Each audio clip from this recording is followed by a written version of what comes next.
Okay, so on today's edition of Serio Cooks, we're making a tarragon chicken. It's a special recipe that Elizabeth came up with all on her own, and we're going to make it for you right here. We start with 3 chicken breasts. They're sauteing in a mixture of butter and olive oil. All right, and as you see, we're sauteing nicely here. I just tried to look up the difference between sauteing and frying. And sauteing means to cook quickly in hot oil. So that's exactly what we're doing here. What is the difference between that and frying? The hell if I know. You see all the stuff on the bottom of the pan? That's going to come into play in just a few minutes. Now this word from the government nannies, be sure to cook your chicken to 165 degrees. And you can see it's increasing slowly here.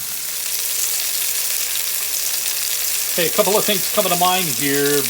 When you're using a meat thermometer, make sure it does not touch the bottom of the pan. Make sure you don't stick your thermometer all the way through your meat and touch the bottom of the pan, because that'll throw off your readings. Secondly, make sure your meat is thawed properly before you cook it. If it's too cold, if it's been in the freezer, it's going to throw off how the meat cooks. So make sure the meat is thawed properly, whether it's chicken or steak, before you start. And as you can tell, we're at 153. We're almost there. There you go, 166. Showtime, baby. Let's get these chicken breasts out of the pan, and then let's start making the gravy for this.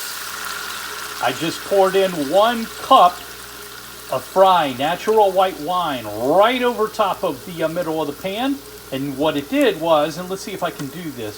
See all those bits that were stuck to the bottom of the pan? Now they're free, and now those will actually become part of my tarragon sauce gravy that'll go over top of the chicken breast. Okay, so what I've done is I added my chicken stock to the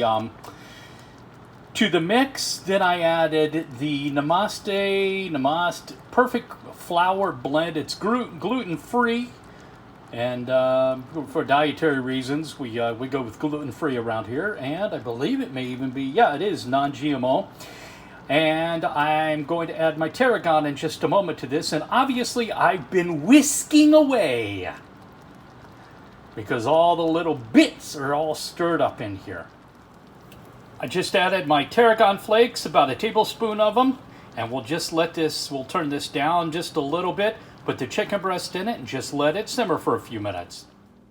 All right, there you go, Elizabeth's recipe, special recipe for tarragon chicken with a absolutely fantastic gravy that would be great on mashed potatoes or rice or whatever you'd like.